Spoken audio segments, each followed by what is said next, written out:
the brutal 92% decline of Jelly. Let's check it out. Oh, I clicked the wrong video. Fuck. So guys, that's for later. How did Jelly lose 92% of his audience in only 2 years? Did the content become repetitive, boring, and unremarkable? Did he become too focused on unimportant things outside of YouTube? Or was his decline the direct result of Jelly's highly successful trio eventually coming to an end? We're gonna provide a direct result of Jelly's highly successful. This is why his viewership had a decline, bro. This is the reason why his viewership left him, bro. Why does bro have a grown man face with a little kid's body, bro? What the fuck is this? That nigga got a freaking bobblehead. I'm sorry, but this is what happens, bro. Your audience is eventually gonna tee the fuck up, and you know what I'm saying? They're gonna get some chest on their hair. They're gonna grow up a little bit. That's what happens. You gotta grow with your audience. That's why I stopped my FNF channel. Not saying the niggas was growing up. I was growing up. I was getting sick of this shit, bro. Like I couldn't do it this no more. I was getting pissed off at my audience because they was so young. They was not on the level of like, they're not there yet. I couldn't talk about certain topics without feeling weird. Like a 3-year-old's gonna comment and say, G7, could you stop cursing? Like, that's not what I want. That's not what I want my social media blueprint to be. Trio eventually coming to an end. We're going to provide a step-by-step explanation for why Jelly's channel hasn't been doing so well, which is most easily understood. How did bro get negative views? He became successful in the first place. When Jelly created his first video on the 3rd of June 2014, he had already been making videos for around 3 years on 2 prior channels, and as a result, he had already built up some fairly significant skills. For example, Jelly clearly understood the basics of branding with almost every thumbnail featuring a clear element of green, which also helped Jelly to release his first line of merch only 3 months after beginning the channel. Smart man. What the hell was that? Things began to get serious was when Jelly became 1/3 of what came to be known as the Robust Trio. In the beginning of the group, the only 2 significant members were Jelly and Kwebbelkop, who had already created a couple of viral uploads. It's me and Jelly, and we were playing on, like, this is crazy viral video. 14 million views. Kwebbelkop then explained that he and Jelly realized that they could go viral by simply having a fun time together, which became significantly easier after the two announced that they were moving into a house together. Worst idea. This is why I always say I would never do a content house. I cannot live with other niggas. I'm sorry, chat. I already told y'all this when bros proposed this idea to me before. I like to walk around I have this floor to myself. I like to be moving like I'm the king of my shit. Like, for instance, bro, if I live in a house with a dude, bro, y'all might actually see some balls, my nigga. I'm being honest. I might see some balls. Like, bro, I'm sorry. I cannot live with other men. That's not how it works. What? Yeah, what? For real. Niggas do not want to live with me, my nigga. I like to walk around commando low-key. Y'all not trying to see that. Like, that's why I only can live with my significant other and, like, be fully comfortable in my own house, bro. Unless y'all not trying to see some dick and balls, don't try to move in with me. Don't try to move in with me. Pause. I'm being honest with y'all. I'm telling y'all the truth. This is for any grown man, bro. When you get your own place, you understand what I'm talking about. get out of place. Just put some pants on. Not in my house. The fuck? Why the hell would I put pants on? It's my house. Where me and Jordy are. Let my nuts hang, nigga. While Jelly and Kwebbelkop were already getting insane views as a duo, it will be after adding a third member. No, you won't. Things began to get crazy. Slogo Man or Slogo appeared on Jelly's channel for the first time in a video titled Sailing with Monster Trucks, and after this video received an above average view count, Slogo became a regular part of the group. Since they played GTA 5 more than any other game, they'd collaborate and grow together in almost every single video. With Josh there was a much better chemistry. Jordy is always the one who's probably the best at the game. Josh is always the annoying one, and I'm always the one that rage quits. And I feel like that's a good chemistry. It works very well. Which resulted in Jelly reaching 1 million subscribers only 12 months after creating his channel. Yes! I saw it! I saw it, baby! Meanwhile, Jelly, Kwebbelkop, and Slogo were becoming closer and closer friends every single day. I thought y'all said this was like a Minecraft YouTuber. So far, this is looking like content that if I was younger, I would be interested in watching. This looks kind of fun. I used to like watching GTA content creators like Vanoss and them. And in the meantime, just this looks like my kind of channel when I was growing up. And we were very close friends. Like, we spoke to each other every day. You know, we were there for each other every day. We knew everything about each other. It was just so much flipping fun. With the fun nature of the content helping them to innovate into making real life videos. We can do videos together in real life, and people like that even more. This one has 23.5 million views. As mentioned by Quabblecob, some of their real life videos performed unbelievably well, such as this simple 5-minute Q&A on Slogo's channel, which to this day has received over 17 million views. 7 years ago. Channel, almost every vlog he'd post was equally popular, and as a result, Jelly passed 5 million subscribers only a year after hitting 1 million. Damn! By 2019, Jelly was gaining well over 200 million views every single month, helping him to receive his diamond play button and purchase a $6.5 million property in Monaco. I'm jealous. I'm a hater now. I'm sorry. I'm sorry. When I start seeing niggas get the bag, I start to hate. I'm just playing. But god damn, 6.5 million is crazy. However, while it was clear that Jelly was in a better spot than ever, Hey, yo, peace out, typical. 2019 would also mark the point at which the robust trio began to fall apart.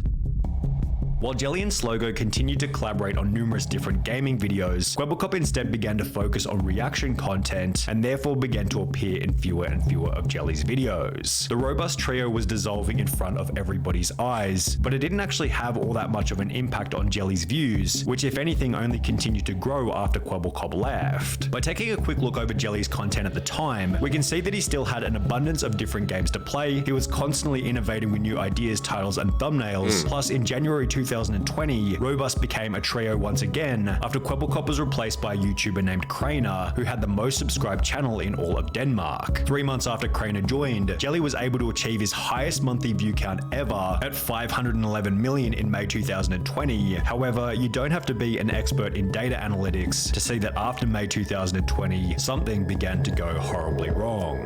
Now, we should begin by stating that there was unavoidably going to be some kind of decline from his 500 million view high point, as almost every gaming YouTuber was going through this same early 2020 viewership surge as a direct result of the pandemic. So if we ignore these views which had come about from people simply being at home, the real decline of Jelly began in early 2021. To cut Jelly some further slack, we should also highlight that Minecraft, Among Us, and GTA 5, the 3 main games that he was making videos on at the time of his decline, were well past their peak in popularity on YouTube, and therefore you could definitely make the argument that the first reason for Jelly's viewership decline was that people were simply getting bored of watching these games, which is a problem still faced by the gaming genre today. There haven't been any hugely popular game releases after Among Us in February 2021, which was basically the same month where Jelly's views began to decline. Therefore, the most popular games that Jelly can play are Roblox, Among Us, Minecraft, and GTA 5, all of which are years beyond their peak in popularity.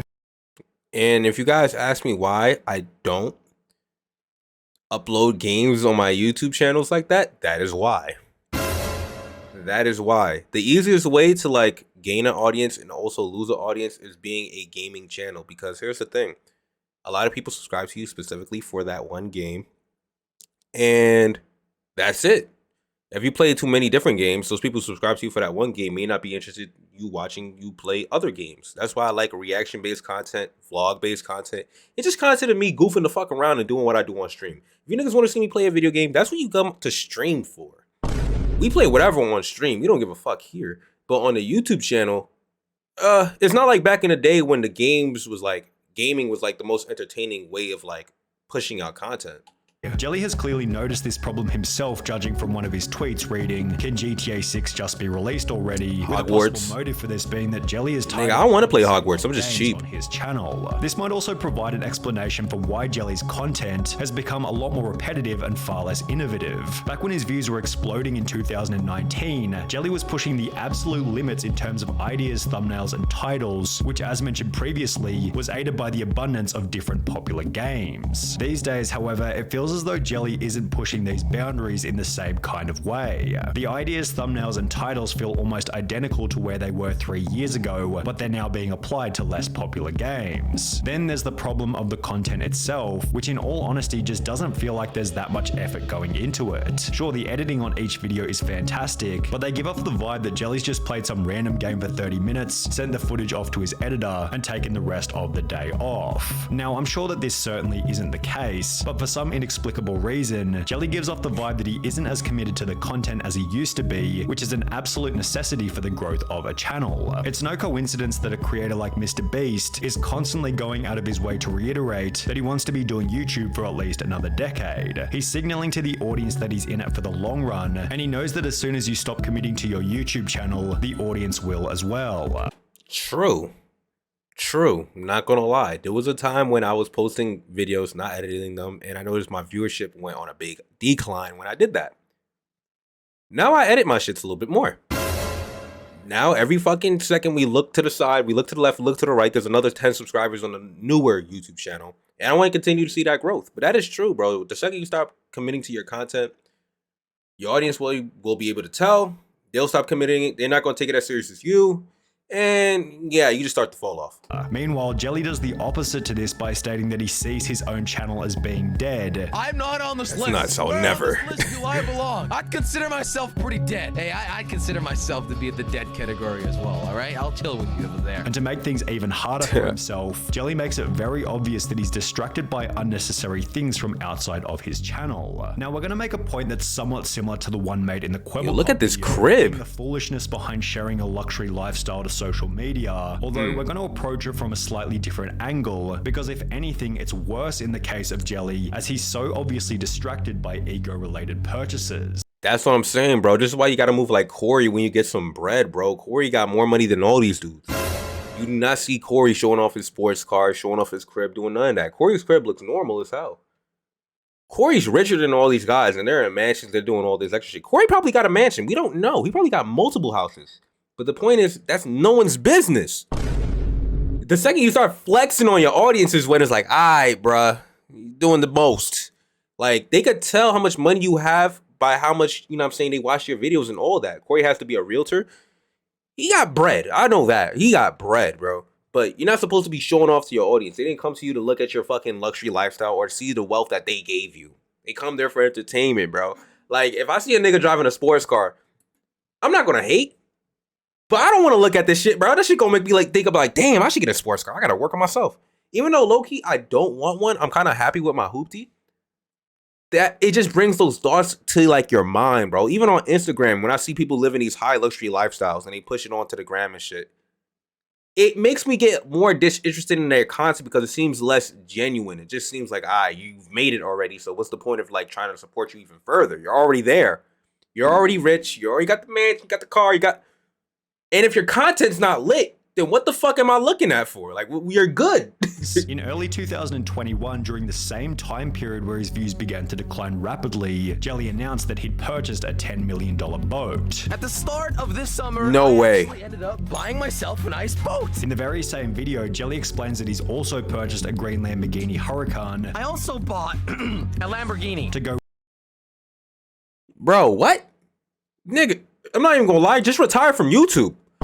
Just retire, bro. If you got all this bread, just retire. Yo, this is crazy. with his already existing I don't want to, not to say to stop making money, but if you're not making that much money from the videos anymore and you already got all this, bro. 2022, Just Jelly damn. posts another video explaining that he's bought an abandoned mansion. That gotta be fake. There's no way he's Though buying all it this took A shit. bit of work and a lot of time away from being committed to YouTube. It's a bit of a mess. I didn't make the mess. Okay, I just bought it like this. So why is this a problem? I see so many business people get burned, and what they do is they start making some money and then their lifestyle just creeps and it grows into this massive hungry beast that then consumes them. And what you've got to be very careful with is you can't let the byproducts of your thing distract you from your thing. This is a principle that someone like MrBeast understands perfectly. He's always voicing his disdain for luxury and anything that removes the focus from the growth of his channel. On the other end of the spectrum, you have someone like Jelly, who seems to be searching for distractions, and it's clearly having an impact on his ability to produce top quality content. And this is why, like, I'm not sure if y'all heard of this, but I've heard of this when, like, some content creators, when they're big enough, they take 6 months hiatus from their channels and they enjoy life and they come back and they get back in that zone. Like Corey, he doesn't do 6 months, but he does longer than 6 months sometimes. But he's made it already. He's hit the level where he could stop YouTube today and be fine. Once you get to a certain point, you're supposed to enjoy your wealth, enjoy your success, and spend time with your family and build up your personal life and just, like, you know, do what you got to do. But when you're in that zone, where you're ready to get back into that zone, don't half-ass it. You got to fully commit and go out there and go crazy, you know? But some people don't know how to do that. For example, in July 2022, Jelly uploaded a video titled "This Isn't Working Out," in which he'd explained that after many years, he was Who the heck is no Dan longer DM? I able don't to even know who that do is. videos per day, and was instead going to start releasing just one. Starting now, I am gonna quit posting 2 videos a day. This was justified by Jelly stating that the quality of each video should increase. Lowering the quantity should up the quality. At least that's my goal. If I can spend more time on a video, that video will turn out better. Although the quality didn't actually change much after posting this, meaning that Jelly was simply uploading half as often as before, with minimal change to the substance of the videos. Then there was the collapse of the robust trio, but for the second time. We mentioned earlier that Quebblecop, who had close to 15 million subscribers, left the trio in 2019, but was instead replaced by Denmark's most subscribed YouTuber called Craner. Well, Craner continued to play with Jelly and Slogo for roughly 2 years. However, like Quebblecop, he also began to appear in fewer and fewer videos. In May of 2022, fans noticed that Jelly and Slogo had removed any mention of Craner in their video descriptions, leading everybody to believe that Craner had been kicked from the trio. Well, 4 months later, Craner would take to his YouTube community tab to make the following announcement. Too many theories out there about why I'm not recording with the guys anymore, and I thought, although I always like to keep private, why not just address it so people don't get the wrong idea. Jelly and Josh are great people and I wish them the best. Last year and also somewhat into 2022 was the toughest time I've gone through. I lost my dad, came out of a long relationship with my ex-wife around the same time too. As most of you know, this resulted in me not recording for weeks or a month at a time. The guys were very understanding and sweet. However, no drama happened. I didn't use them to garner attention then leave. And for people saying I just use them for views, wouldn't it make a lot more sense to stay recording with 2 of the biggest creators on the platform? I think so. I wanted to change and I wanted to do my own thing for once. This post not only confirmed the end of the trio, which had made Jelly so successful in the first place, but it also felt like the death of innovation and authenticity on Jelly's channel. The robust trio represented a time when Jelly seemed passionate about making videos, as is highlighted in old comments such as, "I enjoyed it more when they were actually having fun instead of just acting for family friendly." However, while this comment represents the tragic decline of a much-loved content creator, it simultaneously shows just how much of an impact these 3 legends had on the content creation sphere and the lives of millions. Okay. Well, that was actually good. That was actually a good video. Well, at least now I know who this guy is. I felt this way when I was watching Vanoss. Wait, does Vanoss is Vanoss still popping out here, bro? I grew up watching Vanoss and shit, bro. I like watching them Gmod videos when I was a kid. Damn, not Vanoss 2. Damn, Vanoss is, well, not really. Yeah, he is. In comparison to, not really. Vanoss is actually still doing good. He's still doing good. Vanoss is chilling. He's chilling. He's still getting that occasional million here and there, you know what I'm saying? Whoo!